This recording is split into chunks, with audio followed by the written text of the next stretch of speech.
ఏంటి డల్గా ఉన్నావు? మాట్లాడితే గొడవ డాడ్. ఎవరు?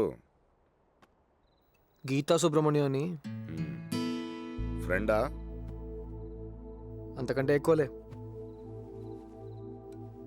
లవరా?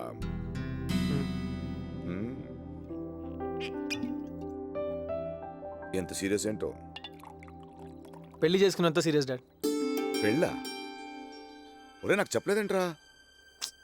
అమ్మతో కూడా చెప్పలేదు. అయితే ఓకే. సారీ. తాగదావా? లాజ్.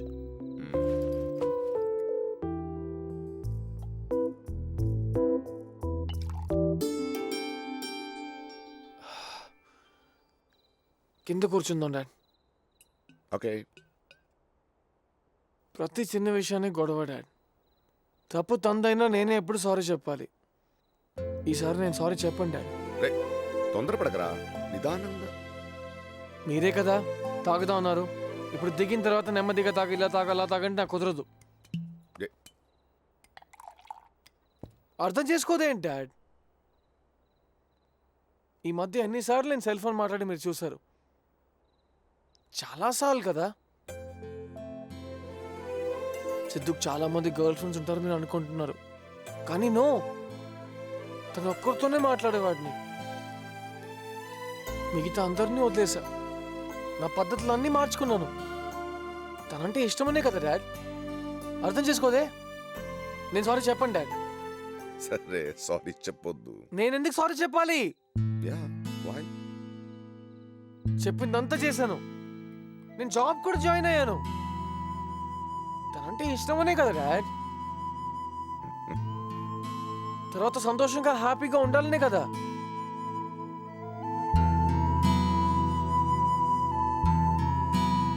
సంతోషంగా హ్యాపీగా ఉండాలనే కదా డాడ్. మీతో ఒక విషయం చెప్పాలి డాడ్.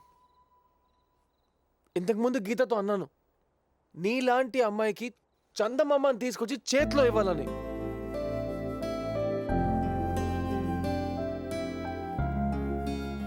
ఇలా చూసింది చిరాగ్గా.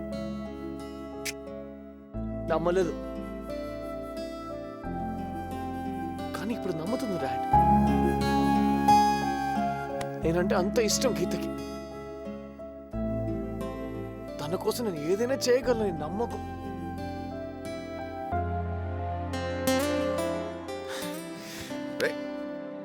ఎక్కడికి వెళ్తున్నావు? నేను గీతకి సారీ చెప్పి వస్తాను. రేయ్, తన కోసం నేను ఏదైనా చేయగలను నమ్ముతుందన్నా. చిన్న సారీ చెప్పడానికి ఎంత ఆలోచించాను చూడు.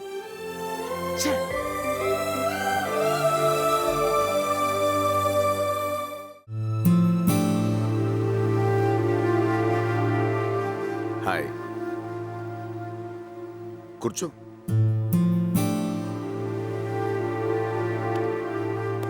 కాఫీ చెప్పనా? ఇంకా అదే అలవాట ఏమైనా మారిందా? 2 కాఫీలు పంపించు. 2 స్పూన్స్ ఆఫ్ షుగర్ ఒక్క దాంట్లో. సిద్ధు ఎప్పుడు నీ గురించే మాట్లాడుతుంటాడు. వాడిదంతా నీ పోలికే. ఇన్ఫాక్ట్ మొన్న కూడా. సిద్ధుని నా నుంచి దూరం చేయకు ప్రకాష్. ఏంటి? వాడిని వదిలే. ఏం మాట్లాడుతున్నావు రాజీ? ఈజ్ మై సన్, నా కొడుకు. బంధానికి అందమైన పేర్లు పెట్టేసుకుంటే సరిపోదు ప్రకాష్. వాటితో వచ్చే బాధ్యతలు కూడా తీసుకోవాలి. నీ గురించి నాకు తెలుసు. నువ్వు అనుకున్నది సాధించగలవు. ఇప్పుడు నువ్వు ఏం చేస్తున్నావు కూడా నాకు తెలుసు. నీకు వారసుడు కావాలి. అందమైన ఆశలు చూపించి వాడిని నా దగ్గర నుంచి దూరం చేయకు. Somethings never change. 18 ఏళ్ల తర్వాత నిన్ను కలిసినా కూడా నీ నోటి నుంచి వచ్చిన మొదటి మాట నన్ను నిందించడమే. అప్పుడు అంతే, ఇప్పుడు అంతే. ఆ పరిస్థితి ఎప్పుడు నువ్వే కల్పించావు ప్రకాష్. వాడికి నేను దగ్గర అవుతున్నానంటే నీ నుంచి దూరం చేస్తున్నానని కాదు.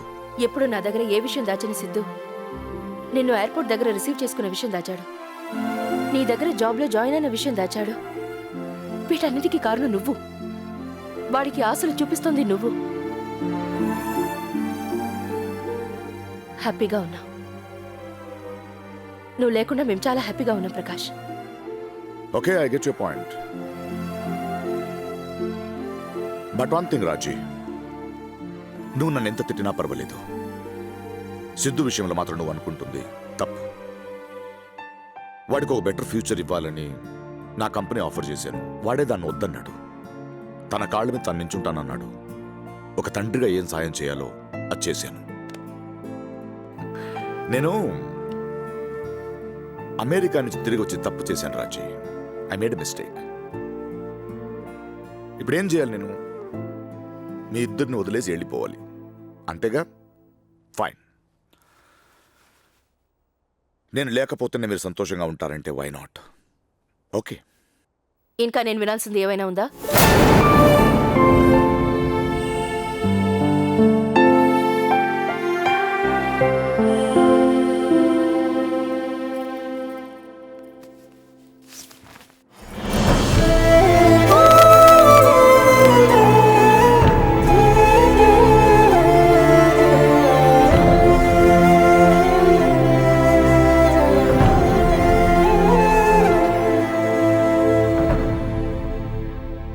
నాకు ఆనందపడాలో బాధపడాలో తెలియట్లేదమ్మా. నన్ను ఇంతగా ప్రేమించే అమ్మ నాన్న ఉండి కూడా మీరిద్దరు సంతోషంగా గడిపిన రోజుల్ని మర్చిపోయారని మాత్రం చెప్పకండి. నేను నమ్మను. మీకు కోపంలో ఉన్న మాటలు గుర్తున్నాయి, ప్రేమతో గడిపిన క్షణాలు గుర్తున్నాయి. కోపాన్ని దాచుకుని ప్రేమని వదిలేశారేంటమ్మా? మన గుడికి వెళ్దామని నువ్వు అన్నప్పుడల్లా ఆ మనంలో ఇద్దరే ఉన్నామనే బాధ, మనం భోజనం చేద్దాం నువ్వు అన్నప్పుడల్లా డాడ్ ఆ మనలో మనం ఇద్దరే ఉన్నామనే బాధ. మనం అనే పదంలో ముగ్గురు ఉండాలి కదా, ఇద్దరే ఉంటున్నాం ఏంటి?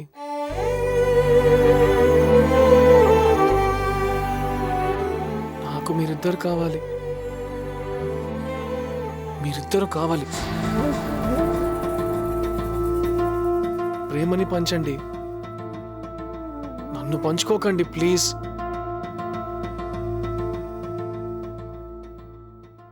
ఎవరికైనా ప్రాబ్లం ఉంటే అమ్మ నాన్న దగ్గరికి వెళ్తారు.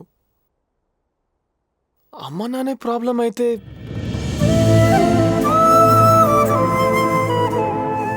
మిమ్మల్ని చాలా ఇబ్బంది పెట్టాను కదా,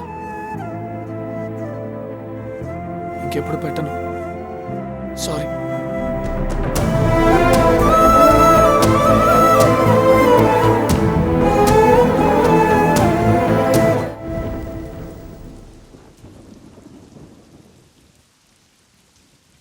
వెళ్ళు గీత, వెళ్ళు గీత.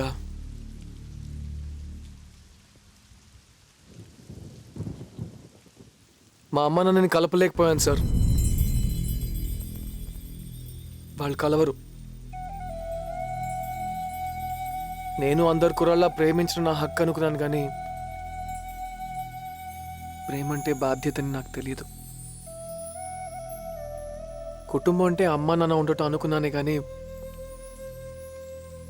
అందరు కలిసి ఉండటాన్ని నాకు తెలియదు సార్. కానీ అమ్మ నాన్నని కలపడానికి ఒక్కొక్క ప్రయత్నం చేస్తున్నప్పుడు కుటుంబం అంటే ఏంటో అర్థమైంది.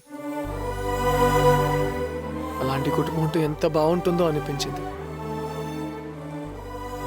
ట్రై చేశాను సార్, చాలా సిన్సియర్గా ట్రై చేశాను. నా కోసం, నా కుటుంబం కోసం. కుదరలేదు. అమ్మ నన్ను కలపలేను, మిమ్మల్ని విడదలేను. ఏంటి సార్ ఇది? గీతకు నేను సరిపోను సార్. తనకు నాకన్నా గొప్పవాడు కావాలి. కరెక్టే, మీరు చెప్పింది కరెక్ట్ సార్. నాకు ఒక్క తరమే బాలేదు, కానీ ఒక విషయం,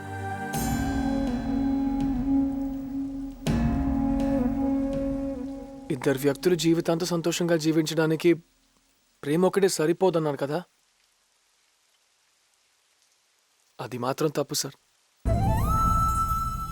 ప్రేమ ఒక్కటి సరిపోతుంది సార్. ప్రేమలాకే మా అమ్మ నాన్న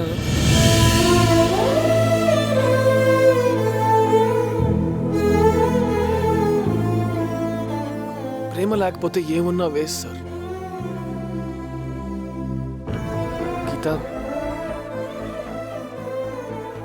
ఇన్నేళ్లు ప్రేమగా పెంచిన అమ్మ నాన్నని వదిలేసి వెళ్ళిపోతే మనకు ప్రేమ అంటే అర్థం ఏంటో తెలియదని నువ్వే అన్నావు కదా.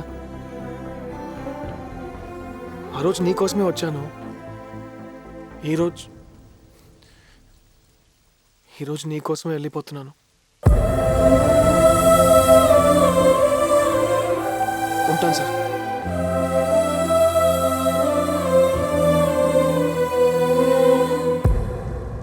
మిమ్మల్ని ఒకటి అడగొచ్చా సార్?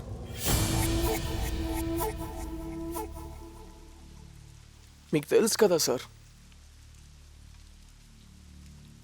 అమ్మ నాన్న కలవరని మీకు ముందే తెలుసు కదా. మరెందుకు సార్ ఇలా చేశారు?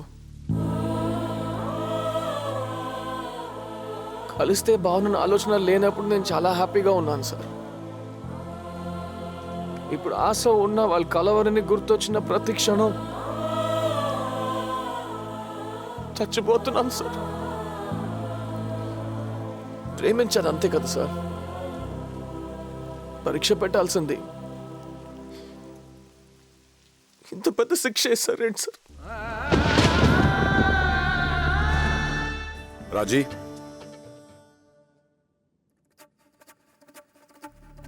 నేను వెళ్ళను. ఎందుకు వెళ్ళాలి? నేను లేకుండా ఈ 18 సంవత్సరాలు నువ్వు సంతోషంగా ఉన్నావా? నాకు అబద్ధం చెప్పదు రాజీ. నేను మాత్రం సంతోషంగా లేను. నా సంతోషాన్ని పంచుకోలేక, నా బాధని చెప్పుకోలేక నాలో నేను కుమిలిపోయాను రాజీ. తప్పు చేశాను రాజీ. ఆ రోజు నిన్ను ఆపకుండా తప్పు చేశాను. తప్పని తెలిసి కూడా క్షమించమని అడగకుండా తప్పు చేశాను. నన్ను క్షమించు రాజీ, ప్లీజ్. క్షమించు అన్న పదంలో ఇంత ఆనందం ఉందని, ఒక బంధం నిలబెడుతుందని నాకు తెలీదురా. నా కొడుకు నేర్పాడు నాకు. నా కోసం నీ కుటుంబాన్ని వదిలేసి వచ్చిన దానివి నిన్నెలా వదులుకున్నానురా? నీ దగ్గర రాలేక, నిన్ను చూడకుండా ఉండలేక, మర్చిపోలేక నా రకం చాలు. నాకు నా కుటుంబం కావాలి, నా కొడుకు కావాలి, నా భార్య కావాలి, నువ్వు కావాలి. ఇదిగో, నువ్వు కాదంటే నేను వెళ్ళిపోతానని మాత్రం అనుకోకు. వస్తాను, మళ్ళీ మళ్ళీ వస్తాను. 100 సార్లు వస్తాను, 1000 సార్లు వస్తాను. నన్ను క్షమించేదాకా వస్తాను. నాకు నువ్వు కావాలి, నీ ప్రేమ కావాలి.